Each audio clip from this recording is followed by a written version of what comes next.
为了跟金圈太子爷分手，女孩借口说为了他母亲给的1000万分手费，没想到金圈太子爷是个恋爱脑，自从女孩离开府，他就开始不要命的作践自己，整天酗酒打架无所事事，活脱脱一个游手好闲的混子。家里为了让他快点振作起来，于是安排他出了国。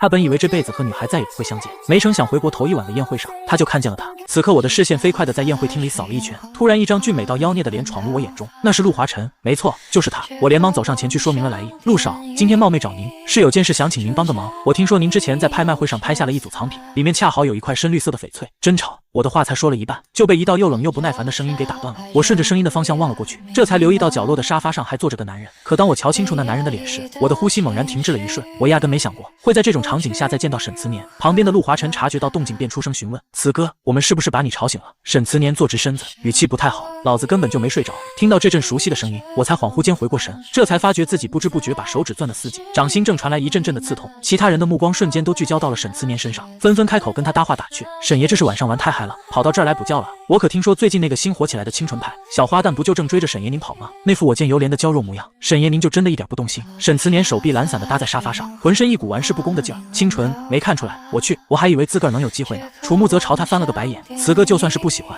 那也轮不到你小子。”靠，楚木泽你他妈好歹给我留点面子！屋子里顿时响起一片笑骂声，大家伙口无遮拦地开着玩笑，唯独我一个人安安静静地站在屋子中间，被在场的所有人不约而同地给忽略了。一个顶着红毛的男生注意到我还处在那，便开口问了一句：“美女，你怎么还在这儿呢？”不过这可就可惜了，陆少现在可是万千少女的梦，你想追他得先去排队领号了。他上上下下的打量着我，眼睛咕噜一转：“要不你看看我怎么样？”我好不容易才找到一个说话的间隙，连忙转向陆华晨，神情很是认真：“陆少，我真的没有其他任何意思，您拍走的那批藏品里面确实有一样我急需的东西，不知您可否忍痛割爱？价钱方面咱们可以再谈。”陆华晨却还没来得及开口，这时沈慈年冷冰冰的声音插了进来：“现在是什么阿猫阿狗都能进这屋子了吗？谁把他带进来的？”楚木泽见状赶紧解释：“慈哥，是我带他来的，他说要过来找阿晨。”我寻思着他应该是跟阿晨认识的。沈慈年眼皮子懒懒一掀，投向我的目光又冷又薄，里面还带着毫不掩饰的讥讽：“别人说什么你就信什么？是不是哪天有人把你卖了，你还得乐呵呵帮人家数钱？这种来路不明的女人你也敢随便往里带？”听完这些话，我心口狠狠一抽，我搞不懂他是真没认出我，还是就想故意让我难堪。可转念一想，就算认出来了，做一个合格的前任就该跟陌生人一样。只是胸口像是塞进了一团吸满水的大海绵，正在一点一点的膨胀开来，心里又闷又堵得慌，让我几乎快要喘不上气。屋子里的气氛一下子尴尬到了冰点，所有人都面面相觑，不知所措。那个红毛小哥一脸惋惜地看着我：“美女，看样子我们沈爷心情不太好，你还是先走吧，改天咱们再私下约啊。”我紧紧抿了抿嘴唇，声音放得很轻：“真是不好意思，打扰到各位的雅兴了。”我再次将目光转向陆华晨：“陆少，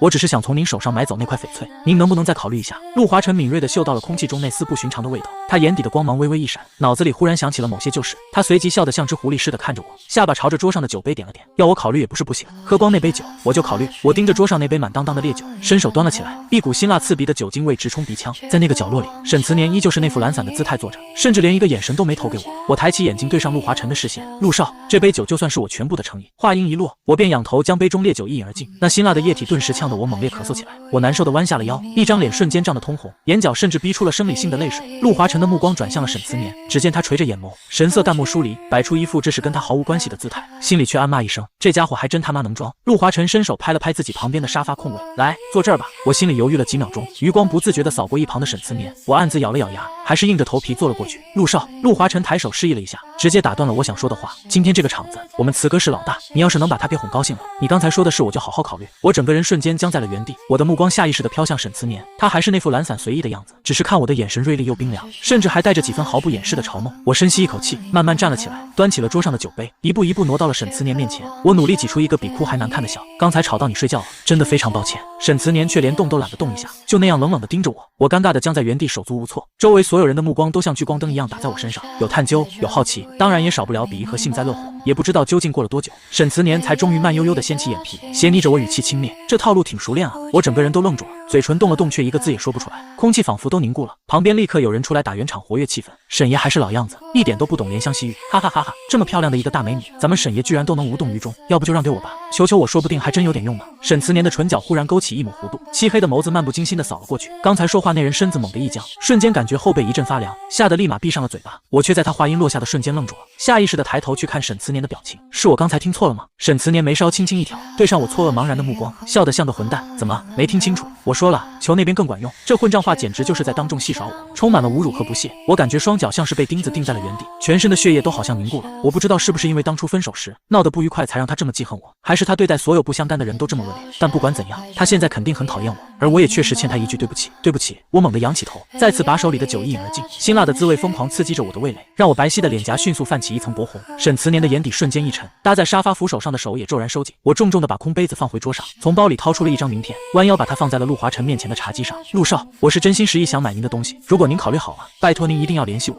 说完这些，我直起了身子，目光缓缓扫过屋内的所有人，微微欠了欠身，不好意思，打扰了各位的雅兴。然后我头也不回地转身离开。一从那个屋子出来，我立刻冲进了洗手间，把自己反锁在隔间里，吐得天昏地暗。我必须用这种方式让自己清醒过来。吐完之后，我总算感觉好受了点。我赶紧给秦冉打了个电话过去，问他忙完了没，能不能过来接我一下。秦冉来的比我想象的还要快。我拉开车门，坐上了副驾驶，刚把安全带系好，秦冉就递过来一瓶矿泉水和解酒药。他皱着眉问：怎么喝了这么多酒？是不是那帮人为难你了？我拧开矿泉水瓶的盖子，就着水把药吃了，这才摇了摇头，没事，他们没为难我。秦冉看我精神状态不太好，就没再追问。他叹了口气，那你先眯一会儿吧，到家了我再叫你。我嗯了一声，靠在椅背上，扭头看向窗外，车窗外城市的霓虹灯飞速闪过，我感觉有些恍惚。沈慈年这三个字像是深深地刻在了我的灵魂里，我曾经费尽力气才把它连根拔除，那种撕扯感仿佛还带着血肉。我本以为这伤疤早就愈合，再也不会被揭开，却没想到我们竟然还会再见面。秦冉把我送回家之后，还顺手点了一大堆烧烤外卖，配着冰镇啤酒。我俩洗漱完，就盘腿坐在客厅的地毯上边吃边聊。秦冉拧开一瓶白桃汽水递给我，他试探着问：今晚见到陆华晨了吗？我伸手接了过来，冰凉的瓶身握在手里，声音有点闷。见到了，但事情不太顺利，我感觉这事八成是黄了。秦冉扭过头来看着我，那个陆华晨就这么难搞定吗？他是当场就拒绝你了？我一时之间不知道该怎么跟他解释，闷头喝了口汽水，才慢慢开口：我在包厢里碰见沈慈年了。秦冉一听，激动的猛地一拍大腿：你见到他真人了？怎么样？是不是比新闻上看到的还要帅？哎呀，你有没有偷偷拍2张照片啊？我转过身，一脸不解地看着他。什么新闻？沈慈年现在很有名气吗？秦冉一下子坐直了身体，眼睛瞪得像铜铃。你居然不知道吗？那你到底是怎么认识他的？我俩大眼瞪小眼的对视了3秒，他嘴里突然爆出一声惊天动地的国粹：我去！等等，沈慈年，阿慈，他该不会就是你那个谈得轰轰烈烈的前男友吧？我抿紧了嘴唇，这就算是默认了。秦冉捂着脸一脸崩溃，所以说你当年是把沈慈年给甩了，而且还是单方面宣布的分手，最后还闹得特别难看的那种。我的睫毛轻轻颤了颤，虽然我的本意不是那样的，可事实好像就是这样。秦冉整个人向后一瘫，瘫在了地毯上，他绝望地说：那完蛋了，你就别指望能从陆华晨手上买到那块石头了。我心里更疑惑了，他俩的关系很好吗？秦冉认命地掏出手机，划了几下，点开一条新闻递到我面前：我的月月啊，你是真的一点娱乐新闻都不看的吗？现在南城最大的传媒公司就是星辰传媒，而陆华晨就是星辰传媒旗下最火的那个艺人。当初陆华晨就是凭着一己之力，像匹黑马一样杀进娱乐圈，星辰传媒这才崭露头角，慢慢发展壮大起来。他本人也是星辰传媒的股东之一。秦冉泄了气似的看了我一眼，而你的那位前男友就是星辰传媒的总裁，那个大老板，你们俩在一起整整1年，你就真的一点都不知道他的底细？我轻轻摇了摇头。当初我们还在学校的时候，沈慈年那家伙虽然张扬又桀骜不驯，是学校里无人不知的风云人物，但从没听说过他家世有多么显赫。我一直都以为他顶多算个普通的富二代。秦冉往我这边凑了凑，压低声音问：那你们俩真的一点复合的可能都没有了？我低着头，用力咬了咬嘴唇，那些早就已经是过去的事了。我们现在根本就是2个世界的人，而且我现在也没那个精力去想这些乱七八糟的。秦冉看着我黯然失落的神情，伸手拍了拍我的肩膀，安慰着：没事的，别难过。3条腿的蛤蟆是不好找，可2条腿的男人那不是遍地都是吗？我们家阿月长得这么好看，性格又这么好，还怕找不到男人喜欢你吗？我顺势把头靠在了秦冉的肩膀上，对我现在来说啊，这些情情爱爱的东西真的不重要。秦冉也明白我的意思，这才猛地想起了最关键的事：那你拿不到那块石头可怎么办？我手指无意识地摩挲着手里的汽水瓶，要是真的拿不到的话，那我恐怕只能自己亲自进山里去找了。我俩东拉西扯聊到了半夜，最后实在撑不住了才沉沉睡去。可我这一整夜都睡得特别不安稳，脑海里总是断断续续地闪过以前的那些片段，我只能时刻提醒着自己，感情这种奢侈品不是现在的我能碰的，努力工作挣钱才是眼下最要紧的事。第2天一大早，秦冉就回剧组去改他的稿子了，我也简单收拾了一下，打了个车直奔工作室。我推门进去的时候，屋子里只有小田一个人在，他正拿着一块蓝铜矿，准备在岛台上研磨成粉。听见开门的动静，小田一回头看见是我，立马笑得特别开心：月姐，你可算来了。我把包放下，应了一声：老师和其他人呢？怎么没在？小田露出一副你懂的表情。梅老听说荣县那边发现了偷窥时，立马就马不停蹄地赶过去了。飞哥和子瑶都休假了。我点了点头，表示了解。梅老师一向都是这种雷厉风行的风格，小田年纪小，性格也活泼得多，一见到我，话匣子就忍不住打开了。姐，这几天工作室就我一个人，幸好你今天来了，不然我感觉我猝死在这儿都没人能发现。我熟练地盘起头发，把我最近刚做好的几份颜料一一摆了出来。我拿起工具开始试色，我开玩笑的回了句：放心吧，真有那天，我肯定会来给你收尸的。小田看着我一本正经的样子，忍不住小声嘟囔了一句：姐，你这话我可没法接啊。我头都没抬一下，那就少废话，先认真干活，待会儿我请你喝咖啡。小田知道我一旦开始工作就不喜欢被人打扰，于是他很识趣的闭上了嘴。我把客户定制的颜料都仔细检查了一遍，然后才扭头对小田说：那个3号订单已经搞定了，你记得提醒子瑶到时候及时发货。小田干脆的应了一声：好嘞。我看着他手里的活，你这个研磨的差不多了，接下来该……我话还没说完呢，口袋里的手机就嗡嗡响了起来。我随手接通了电话，电话那头立刻传来一道干练爽快的女声：我的苏大师啊，你那颜料找的怎么样了？客户那边都快催疯了。我一边听着，一边抬脚往院子里走，这事儿恐怕还需要点时间，我可能得亲自进山里去找一趟了。之前不是说正好有块翠铜矿，颜色特别匹配吗？那块我没能拿下来。我有些为难的抿了抿唇，这事儿可能有点困难，老实说，希望不是很大。电话那头的人语气变得格外诚恳：月啊，咱们也不是头一回合作了，我就跟你说句实话吧，这次这个可是个超级大客户，人家根本不差钱，就等着拿这幅画当礼物送人呢，所以时间上催得特别紧，要是这事儿拖得太久，咱们的报酬可就要打折扣了，你明白我的意思吧？我低头看着自己的脚尖，嗯了一声，我会尽快想办法的。那头回道：画作其他部分我都处理好了，现在就等你的颜料来做最后的修复了，要是能花高价把那块矿石买下来也行，成本都算我的。另外，只要你能尽快搞定，原来说好的报酬，我就按客户给我的涨幅也给你提价。我深吸一口气，好，我尽力。电话应声挂断，我独自站在院子里，盯着屋檐下水池里的锦鲤发呆。我是一名颜料修复师，平时就在梅老师的工作室里帮忙，但偶尔也会自己接一些私活，因为我真的很需要钱。外面这些单子对颜料的要求都极高，但相应的报酬也相当丰厚。可看那架势，陆华晨是绝对不会把东西卖给我了。我之前也找过很多其他的矿石原料，可他们要么就是纯度差了那么一点，要么就是色泽上稍逊一筹，只有陆华晨手里的那块才是最符合修复要求的。毕竟那是一幅价值连城的古画，任何一点瑕疵都可能毁了它原有的价值。我当然也可以用次品来充数，做到以假乱真的地步，但我的职业操守不允许我这么做，我也根本做不出这种事。我只犹豫了几秒钟，心里便瞬间有了决定。我回到屋里，把工作室里定制的单子都翻了出来，然后仔仔细细的把它们分门别类，其中指定必须由我亲自做的单子只有2个。我盘算着只要加班加点的赶工，大概2-3天就能全部完成了。我总不能坐以待毙，等着陆华晨大发慈悲联系我。等我做完手头上的这些工作，我就立刻动身，亲自飞一趟进山里去找。如果运气好的话，1个星期就能搞定回来。心里下定了决心之后，我反而整个人都松了口气。我顺手点了2杯咖啡，将其中1杯递给了小田，自己则拿着另1杯进了平时工作用的屋子埋头苦干。不知不觉间，夜幕悄然降临，小田伸了个大大的懒腰，从门外探进半个脑袋朝我这边看了眼。姐，你今天不回去了吗？我抬起头，温和地对他讲，我打算把手头这点活做完，你先回去休息吧，不用管我。小田点点头，那月姐，我可就先回去了，你也别太晚，早点回啊。我应了一声好，结果却在工作室里一连待了2天。这2天里，我晚上压根就没回过家，困了就直接在旁边的休息室里将就一晚，一直忙活到了第3天，手里的订单总算只剩下一些收尾的步骤了。我这才拿出手机，准备订一张去山里的机票。可我刚点开订票软件，手机里就忽然打进来一个电话，屏幕上显示的是个陌生的本地号码。我指尖轻轻一划，接通了电话，听筒里传出声音：请问是苏小姐吗？电话那头是一道听起来颇为年轻的男生，他自我介绍道：我是陆先生的助理。挂断电话之后，我看着桌上刚刚记下的那串号码，顺手点开微信，开始搜索并添加联系人。没想到对方很快就通过了我的好友请求，我便在聊天框里直接说明了我的来意，并且和对方迅速约好了见面的时间，就定在今天下午5点。我特意提前赶到了我们订好的私房菜馆，然后把包厢的号码给对方发了过去。我总觉得在手机上谈这种事终究不太稳妥，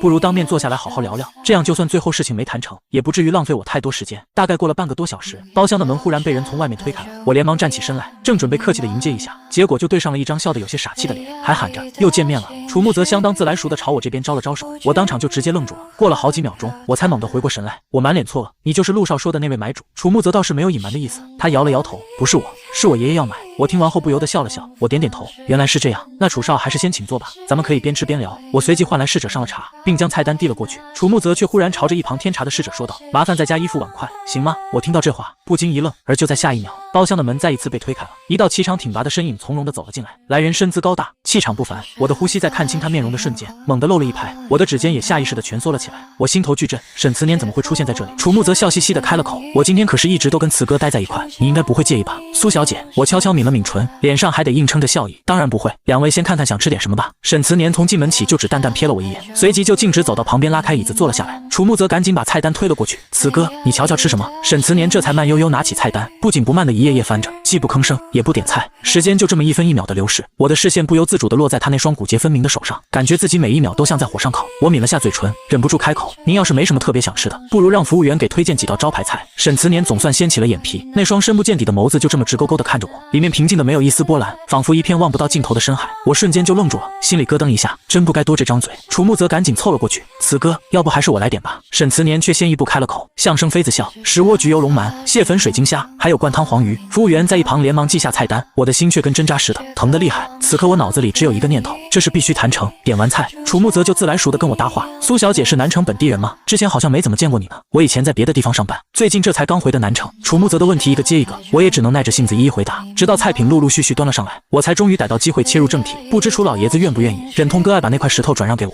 楚木泽下意识的就瞟向了沈慈年的脸色，沈慈年夹起一个虾仁，斜了楚木泽一眼，我脸上写着答案不成。楚木泽这下是真摸不透他的心思了，心里盘算着回去得好好请教一下陆华晨那个所谓的情感大师，于是他便含糊其辞：“我爷爷那人就好收藏这些玩意儿，这事我得回去问问他老人家。”我握着筷子的手指不自觉的收紧，在手机上他可不是这么跟我说的，可眼下我又不好当面质问他，那就劳烦楚少了，我静候您的佳音。话说完，我便收回了视线，低下头自顾自的吃着东西。沈慈年全程一言不发，相当沉默，可他身上那股强大的气场却挥之不去，压得让我想忽略都做不到，连我吃饭的动作都变得僵硬起来。这顿饭快要结束的时候，我借口去洗手间，顺道把账给结了。刚从洗手间出来，拐角处就撞见一道修长的身影斜靠在墙上，他正低着头，漫不经心地把玩着手里的打火机。看到他，我整个人僵在了原地，一时间不知道是该装作没看见，就这么若无其事地走过去，还是应该硬着头皮上前打个招呼。而看样子，沈慈年丝毫没有要离开的意思，他就那么直勾勾地盯着我，空气仿佛凝固了几秒。我强迫自己镇定下来，抬脚就往外走，我与他之间的距离在一点点缩短。就在我即将从他身边擦肩而过时，他竟然一点反应都没有，我这才暗自松了口气，准备加快脚步溜走。可下一秒，那男人冰冷的声音就在我身后响起：“怎么着，上个洗手间把眼睛给落里面了？”我身子一僵，慢吞吞地转了过去，完全搞不懂他这话是什么意思，大概是怪我刚刚没跟他打招呼吧。我抿了抿唇，小声的开口：“您好。”沈慈年的眼神瞬间冷了下来：“您。”他缓缓直起了身子，然后一步步向我逼近过来，在我面前一步之遥的地方停下了脚步。“你就没什么话想对我说吗？”我用力咬了咬嘴唇，我事先不知道楚少和您认识，等我拿到那块石头就会离开，以后我保证尽量不出现在您面前。沈慈年盯着我，危险的眯起了眼睛，他的眼底飞快地闪过一丝危险的气息。好，真是好极了，还是跟当年一个样，这么无情。我直觉再待下去肯定要出事，于是我连忙开口：“我先回包厢了，您请自便。”话音未落，我转头就快步溜了。沈慈年就那么站在原地，目送着我仓皇逃离的背影，眼神阴沉的仿佛能滴出水来。“苏月，你可真有本事。”等我们从包厢里出来，才发现外面不知何时下起了瓢泼大雨，狂风在耳边呼啸，豆大的雨点斜着就往人身上砸。楚木泽看看左边的沈慈年，又看看右边的我，然后扭头问我：“苏小姐，你家住哪儿啊？”“我住在长青路那边。”楚木泽一听，立马拍了下手：“那不是跟慈哥顺路吗？正好让他送你一程。”我下意识的就想开口拒绝：“不用麻烦了，我自己打车就行。”沈慈年的余光冷冷的扫过我，最后那道冰冷的视线落在了楚木泽身上。“很闲吗？”我顿时有些尴尬，默默低下了头。楚木泽晚上得回楚家老宅那边，所以是自己开车过来的。他跟我们俩道了声别，就一溜烟的跑了。门口这下只剩下我和沈慈年两个人，雨水顺着屋檐哗哗落下，形成了一道密实的雨帘。我不自觉地往后退了一小步，赶紧拿出手机准备叫车。可能是因为这场突如其来的大雨，打车软件显示我前面已经排了有好几十号人，而沈慈年就这么一言不发地站在我身旁。我有些不自在地抿了抿唇，只能小声地开口：“您先回去吧，我打到车就好了。”听到这话，沈慈年眉梢微微一挑，看向我的眼神里带着几分戏谑：“我什么时候说过要送你了？”偏偏就在这时，服务员送来了一把伞，沈慈年顺手就接了过来，然后轻飘飘地瞥了我一眼，那眼神像是在嘲笑我的自作多情。他撑开伞走进了雨雾里，很快就上了车。那辆黑色的车子转眼汇入了主路的车流，然后彻底消失在了茫茫的雨幕之中。我心里莫名的泛起了一丝酸涩，但很快就被我强行压了下去。这不就是我一直想要的结局吗？我抬起头望了望阴沉沉的天空，明明是盛夏的天气，却毫无征兆地下起了暴雨。一丝丝的凉意瞬间钻进了我的身体里，让我忍不住狠狠打了个冷战。等我回到家的时候，我全身上下都已经湿透了。我赶紧冲了个滚烫的热水澡，然后站在浴室里慢悠悠地吹着头发。在吹风机嗡嗡作响的轰鸣声里，我的思绪不知不觉就飘远了。如果说第一次碰见沈慈年是巧合，那今天他怎么又会跟楚木泽一起吃饭呢？他八成是知道约他的人是我，要是他当时出手阻拦的话，我还能那么顺利地拿到那块石头吗？太多的疑问和烦心事乱糟糟地占据了我的脑子。等我吹干头发从浴室出来，才发现客厅桌上的手机正不停地弹出新消息。我拿起来点开一看，原来是在群里聊同学会的事情，是我大学室友周样发来的消息。周样发来一句：“月月，我听说你回南城了，下周同学聚会，你来不来？咱们这都毕业多久了，一次都没见过，正好趁这个机会大家好好聚一聚嘛。”我其实压根就不想去，可我又不太好意思直接回绝，我的工作时间不太固定，到时候还真不一定有空。周样还在那边苦口婆心地劝我，之前你人不在南城也就算了，现在好不容易回来了，咱们几个怎么着也得抽空聚一下吧。那我看到时候的工作安排排再决定吧。我放下手机，头疼地揉了揉太阳穴。南城这个地方，有我放不下的牵挂和回忆，我一点也不想回来，却又不得不回来，重新面对那些我再也不愿提起的过去。临睡前，我又给楚木泽发了条消息，这回他总算松口了，约我明天在星辰公司见面。第二天，我刚一脚踏进星辰公司，就看见一个西装革履的小哥径直朝我走了过来。他礼貌地问：“请问是苏小姐吗？请您跟我来。”我下意识就觉得是楚木泽派他来的，所以也就没多问什么。等电梯到了顶层，那人直接领着我来到一间办公室门前。他先是抬手敲了敲门，然后才对我做了个请的手势。苏小姐，请进吧。我伸手推开门走了进去，一眼就看到一个穿着白衬衫的男人，他的背影对着我，正坐在椅子上，但这背影给我的感觉完全不像是楚木泽。还没等我反应过来，办公桌前的那个人已经转过了身。他看到我之后，眉梢轻轻挑了一下：“你来这儿干什么？”我眼底瞬间闪过一丝慌乱，这里居然是沈慈年的办公室，我的大脑瞬间一片空白，根本来不及思考。我下意识的开口解释：“是楚少约我过来选矿石的。”沈慈年抬起眼皮，把我从头到脚打量了一番，他心头涌起一股莫名的烦躁。他大概觉得我是为了见楚木泽才特意打扮的。我今天穿了件白色的新中式刺绣短袖，下面配了一条浅色的开叉牛仔裙，这身打扮比当年和他在一起时多了几分温柔和清冷。看到沈慈年半天不吭声，我只好抬起眼望向他。他不在吗？要不我给他发个消息问问看。沈慈年语气冷冰冰的：“他不在，石头在那边，你自己去选。”旁边那张桌子上果然放着一堆矿石，我没想到他居然没有为难我。到了生蟹后，我就快步走了过去。我身后的沈慈年眼神微微眯起，就那么直勾勾地盯着我，嘴角还勾起一抹意味深长的笑意。而我仔仔细细地检查了一遍之后，却发现这里面根本没有我要的那块石头。于是我拿出手机，准备再问问楚木泽。突然，一个听不出喜怒的声音从我身后响了起来：“你跟他很熟吗？”我才刚点开和楚木泽的聊天框，指尖就猛地一抖，一转身就撞进了他那双幽深的眸子里，也谈不上有多熟。沈慈年却低下头，一步步朝我逼近。我下意识地连连后退，直到后腰重重抵在了身后的桌沿上，我的睫毛不受控制地颤抖着，心里一阵慌乱无措。沈慈年的动作突然停了下来，他轻轻地笑了一声：“你该不会以为我要对你做点什么吧？”我抿紧了嘴唇，一句话也说不出来。他直起身子，双手插兜，眼神嘲弄地看着我：“苏月，4年过去了，这就是你当初拼命想要的生活吗？像现在这样低声下气的到处求人？”他的语气和神情就像是一根根尖锐的刺，狠狠扎进了我的心里。我扯了扯嘴角，挤出一个勉强的笑：“我现在过得挺好的。”沈慈年盯着我故作平静的脸，胸膛微微起伏：“你后悔过吗？”我当然知道他问的是什么，也不知道是为什么，我竟然有点不敢去看他的眼睛。现在再提这些，已经没有任何意义了。沈慈年却伸手捏住了我的下巴，强迫我抬头看向他，回答我。我抬起眼，直视着他，轻轻地吐出2个字：“没有。”我从来都没有后悔过，就算再给我一次机会，我还是会做出同样的选择。沈慈年一眨不眨地盯着我，看到我的眼睛清澈透亮，没有一丝杂念。曾几何时，他最爱的就是我这双眼睛，可现在他却恨我连骗一骗他都不愿意。他猛地松开手，往后退了一步，他一动不动地盯了我好几秒，随即又变回了那副玩世不恭的坏样子。你知道不知道，得罪过我的人最后都什么下场？沈慈年冷笑着叫我的名字：“苏月。”我的指节被自己攥得泛白生疼，脸上却还强撑着一副平静淡然的样子。我知道。沈慈年冷哼一声，转身走到了他的办公桌前，从抽屉里拿出了那块石头，放在手心里抛了抛：“这就是你要的那块吧？”我眼里瞬间闪过一丝错愕，怎么会在你那里？我很快就反应了过来，你是故意耍我的是不是？沈慈年笑得像个混不吝的痞子：“是啊，那又怎么样？”我气得手指都蜷缩了起来，强压着火气问道：“你要怎么样才肯把这石头给我？”沈慈年懒洋洋地掀起眼皮，一脸玩味地看着我：“你要是刚才说了后悔，我说不定一个高兴就给你了。可惜啊，你错过了这个机会。”我知道他心里是恨我的，他这么说无非就是想耍我罢了。这块石头我恐怕是拿不到了。这么想着，我转身就准备离开。我刚走到门口，沈慈年突然在身后叫住了我：“站住！这么快就打算放弃了？你跟我去个地方，我就考虑把它给你。”我们俩一前一后从办公室里出去的时候，立刻就收到了四面八方的注视。楚木泽和陆华晨正坐在秘书办的工位上，一边嗑着瓜子看热闹，一边贼兮兮地盯着门口的方向。沈慈年的助理陈玉连忙迎了上来：“沈总，再有10分钟会议就要开始了。”沈慈年面色冷冽，让陆华晨替我开会。他说完就头也不回地进了总裁专属电梯，我也只好硬着头皮跟了进去。我们俩一路到了地下停车场，一辆黑色的帕加尼正静静地停在那儿。沈慈年径直坐进了驾驶座，看我还愣在原地，他不屑地嗤笑一声：“怎么还需要我亲自请你上车不成？”我默默地抿了抿唇，这才拉开车门坐了进去。我才刚系好安全带，那辆跑车就像离弦的箭一样窜了出去。在市区里的时候，沈慈年开车还算有所收敛，可一上了盘山公路，车速就直接飙升，就连过弯的时候他都丝毫没有减速的意思。我看着两边飞速倒退的风景，脸都吓白了。沈慈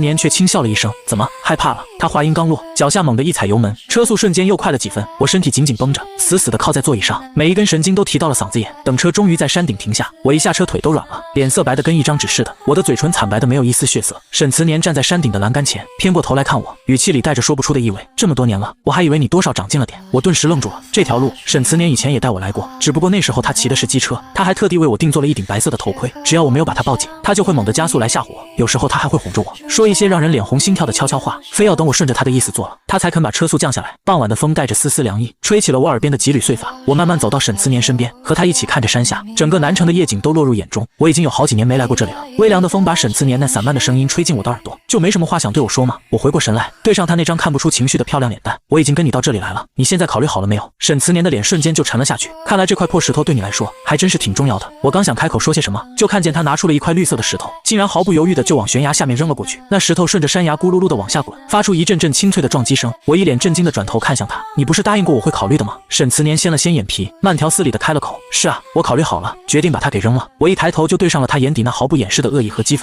他就是故意的，故意把我耍得团团转。我就这么死死的盯着他，心里那股难过的劲儿刚涌上来，就被我硬生生的压了下去。我的语气平静又轻缓，如果这样做能让你心里痛快点，那我无话可说。只是沈慈年，你可以恨我，但求你别恨太久，恨完了就放过我吧，也放过你自己。沈慈年那双黑沉的眸子一动不动地盯着我，一团怒火在他胸腔里猛然升起，烧光了他的理智。放过你？我凭什么要放过你？碾死一只蚂蚁对我来说轻而易举，不过我更喜欢一点一点地折磨他，直到他求生不得，求死不能。我的心口猛地一滞，一股说不出的苦涩瞬间蔓延开来。我抬眼看向沈慈年那线条锋利的侧脸，我不值得你这么狠，但如果这样能让你好受一点，那你就尽管恨吧。我这番话让他好像一拳打在了棉花上，显得既无力又恼火，心里的烦闷根本没地方发泄。他狠狠咬了咬后槽牙，强行压下心底翻涌的烦躁，迈开大步从我身边擦了过去。车门砰的一声甩上，轮胎在地面摩擦出刺耳的尖笑声。我一转身就看见那辆黑色的跑车飞快地掉了个头，绝尘而去，转眼间只给我留下一个模糊的车影。我站在原地呆呆地望着沈慈年离开的方向，过了好久才缓过神来。这座山平时本来就没什么人来，连打车都根本打不到。眼看着天色一点点暗了下来，我只好沿着盘山公路往下走，路上一个人影都没有，更别提有车了，只有每隔一段距离才有的昏黄的路灯头下的那点光亮，以及路边草丛里传来的阵阵虫鸣。我今天下午刚去见过客户，所以穿得稍微正式了些，脚上的高跟靴走在这种路上特别费劲。我脑子里一直回放着沈慈年刚才的神情和那些狠话，整个人都心不在焉的。下坡的时候不小心踩到了一颗石子，我整个人不受控制的向前扑去，膝盖重重的磕在了路边的石岩上，我疼得眼前一黑，就这么跪坐在地上，半天没能起来。一颗滚烫的泪珠突然毫无征兆的砸在了冰冷的路面上，晕开了一小片湿痕。这一刻，委屈和难过瞬间填满了我的胸口，彻底击溃了我好不容易筑起的防线。我已经很久很久没有哭过了，久到我几乎都忘了眼泪是什么滋味。我低头看了看自己的膝盖，还好只是擦破了点皮。我索性脱掉了脚上的高跟鞋，双手撑着地面，想要站起来，结果不小心又扯到了伤口，整个人又重重的跌坐了回去。这一刻，我突然涌起一股强烈的无力感，心里想着，要不就这样算了吧，就算在这山里被活活冻死，或者被什么野兽给吃掉，再或者失足掉下悬崖，都比我现在这样的人生要好。我正的发着呆，忽然伴随着一阵引擎的轰鸣声，一道刺眼的强光猛地朝我射来。我下意识的抬手挡住了眼睛，等眼睛适应了光线才看过去，只见沈慈年单手搭着方向盘，正坐在车里，面无表情的看着我。车里沈慈年正一动不动的坐着，他的手就随意搭在方向盘上，在那刺眼又明亮的车灯光束下，他把我的样子看得一清二楚。我正狼狈不堪的跌坐在地上，小脸惨白一片，眼角还挂着湿红，连纤长的睫毛上都沾着泪珠。原来我哭了。我看见他心脏猛地缩了一下，他的眼底飞快闪过一抹暗沉，紧接着他就推开车门走了下来。他迈开长腿几步就走到了我跟前，我低垂着头根本不敢看他，可他那不容忽视的视线还是让我的睫毛抖了抖。夜风吹得有些凉，树叶发出沙沙的声音。沈慈年低沉又冰冷的声音响了起来，你是打算在这儿坐到天亮吗？还是说等着我亲手抱你起来？我的瞳孔瞬间收缩，我连忙僵硬的撑着膝盖站起身，一点也不想让他看到我的脆弱。可我那不太对劲的站姿还是让沈慈年瞧出了不对劲。沈慈年的眼角微微向上挑起，视线落在我那已经磨破的裙摆上。我刚站稳，一瘸一拐的才迈出一步，下一秒整个人就被沈慈年扛起来扔进了车里。车门砰的一声被他重重甩上，沈慈年绕到另一边也坐进了车里。他熟练的转动方向盘，掉头就朝着山下开去。我真的没想到他居然会回来接我，犹豫了半晌，我还是小声开了口，那个谢谢你。沈慈年却发出一声满是嘲讽的冷笑，少自作多情了，我只是不想在这里闹出人命。我的指尖下意识的抓紧了安全带，我用力抿了抿嘴唇，默默的低下了头。我知道的，但还是想谢谢你，至少你没有让我在山上自生自灭。沈慈年冷着一张脸，眼睛直视着前方路况，我也很识趣的闭上了嘴，没再多说一个字，干脆把头扭向窗外看着风景飞逝，连眼神都刻意避开和他有任何交集。沈慈年用余光瞥到了我的动作，他握着方向盘的手指瞬间收紧了，手背上的青筋都根根暴起。我就这么不想看见他吗？他心里那股邪火简直没地方发泄，手下的车速却不自觉的越飙越快，我的脸色瞬间变得比纸还要白。我死死的抓着安全带，声音都在发抖，你能不能开慢一点，太不安全了。沈慈年侧过头看我，语气里满是玩味，你在管我？好像还没这个资格吧。我顿时感到一阵难堪，我没有想管你的意思，只是开这么快真的太危险了。沈慈年随手解开了车门锁，语气轻飘飘的，你要是怕随时都可以下车。我死死的咬住了嘴唇，这车速快得跟飞一样，我现在跳下去不是死就是残废。沈慈年呵的轻笑一声，不敢的话那就给我闭嘴。我只能无力的垂下了眼眸，小脸上苍白的没有一点血色，也不知道究竟过了多久，车子总算停了。我用余光一瞟，才发现车窗外是医院。沈慈年把车稳稳停好，却什么话都没说，也没有任何动作，就这么僵持了2秒。我看向沈慈年，开口说不用这么麻烦，还送我来医院，太耽误你的宝贵时间了。沈慈年的脸色唰的一下就冷了下来，不想去医院，那就立马给我滚下车，难道还指望我送你回家不成？我这才反应过来，脸上一阵火辣辣的难堪，连忙手忙脚乱的解开安全带下了车。我这边还没站稳脚跟，那辆黑色的帕加尼就绝尘而去，连1秒钟的停留都没有。我一个人孤零零的站在医院门口，抬头望着眼前来来往往的人群，心脏好像突然空了一大块。我最终还是没有走进医院，只是抬手拦下了一辆出租车，直接打车回了我住的那个小区。进门后我摸索着打开灯，弯腰去换鞋，膝盖上的伤口一下子又被扯痛了。我从架子上拿来了医药箱，瘫坐在沙发上开始给自己处理伤口。我给伤口消了毒，又小心的贴上纱布，顺便把手心上的擦伤也一并处理了。等收拾妥当后，我冲了个澡，很快就躺在床上沉沉的睡了过去。第二天我一早起来洗漱完毕，便打车去了南城西山那家疗养院。我静静地站在病房门外，深深地吸了一口气调整情绪，随即弯起嘴角，装作一脸轻松地走了进去。外婆在这间明亮干净的房间里，一位头发花白的老人正坐在床边，旁边的护工正耐心地为她梳理头发。外婆手里还紧紧抱着一个布偶小熊，正专心致志地给她换新衣服，那专注认真的神情就像一个5岁的孩子。她听到我的声音，却连头都没抬一下，只有护工听到动静，抬头看了过来。苏小姐，您来了。我微笑着点点头，轻声问我外婆最近情况怎么样。护工停下手中的动作，认真的回答，情况还是跟以前差不多，不是待在房间里看电视，就是跑出去跟其他老人家一起玩。不过前2天她不小心磕了一下，好在伤得不严重，只是擦破了点皮，所以我就没第一时间打电话告诉你。我一听这话，心里一紧，连忙查看外婆的伤，看到只是膝盖上有点擦伤，我悬着的心这才放了下来，应该没有伤到骨头吧。护工连忙摇了摇头，医生已经仔细检查过了，没有大碍的。我这才彻底放下心来，点点头，那就好，这段时间真是辛苦你了。护工露出一个温和的笑容，这都是我分内应该做的事情，只是那天他嘴里一直念叨着林家的名字，吵着闹着要去给林家买花，我们一个没留神，没看住他就一个人偷偷往外跑，结果一不小心就绊倒了。我的鼻尖猛地一酸，林家那是我妈妈的名字。我的外婆大多数时候脑子都是糊涂的，可她却一直都清楚地记着我妈妈。我伸手从护工那儿接过了梳子，还是我来吧，我正好陪外婆说说话。那好的，您有什么事再随时叫我。护工说完便悄悄退了出去。我拿起木梳，轻柔地梳理着外婆那头银发，手指灵活地给她编了个好看的小辫子。我指着桌上的几个发夹，温声细语地问外婆，您今天想戴哪个发夹呀？外婆这时才总算分了点神，朝这边看了一眼，她指着一个粉色的小花发夹，嘴里念叨着要这个。我连忙应声好。我拿起那个发夹，小心翼翼地帮她别在发间。我由衷地赞叹道，真好看。弄好之后，我慢慢地蹲下身子，仰起头，视线对上外婆的眼睛，我轻声唤道，外婆，我可能要出趟远门，离开一阵子，您在家里要乖乖的，等我回来啊。外婆低着头摆弄手里的娃娃，压根没理我。我也清楚，外婆的神智多数时候都是混乱的，基本上什么事情都不记得。我没指望她能给我什么回应，只是在她身边自顾自地倾诉着，外婆啊，我又碰到她了。我本以为这辈子再也见不到她了，我知道她想要的是什么，她无非就是想听我说一句对不起，想听我说我后悔了。可我骗不了自己，就算重来一次，我还是会做同样的选择。只是看着她如今的样子，我心里真的很难受。就在这里，我紧紧捂住胸口的位置，还是会一阵阵地抽痛。突然，我感觉一只温暖的大手落在了我的头顶，动作虽然笨拙，却带着小心翼翼的温柔。她轻声说，不哭，那个人不是什么好东西。佳佳不哭哦。我鼻子一酸，眼泪差点掉下来。我把头埋进外婆的膝盖，整个人蜷缩成一团，像个找不到家、缺乏安全感的小孩子。外婆又把我当成妈妈了。有时候我觉得，或许这样稀里糊涂的也不是坏事，至少外婆她已经不记得那些痛苦的过去了，走了的人已经解脱了，可我们这些活着的还得拼命挣扎。我在疗养院陪了外婆整整1天，陪着外婆一起吃饭，帮她把手洗干净，陪她一起玩翻花绳，看着她和其他老人们一起兴高采烈，拿着塑料袋子在院子里追着捕蝉。我更加确定当初的决定没有错，把外婆送到这里，有护工照看着，还有医生随时看护，更有同龄人陪着玩闹，总比跟着我每天东奔西跑，手忙脚乱要好得多。晚上要走的时候，我又悄悄往护工手里塞了个红包，麻烦你平时多费心，帮我照顾好外婆，不管有什么事都第一时间给我打电话。一回到家，我就开始马不停蹄地收拾行李。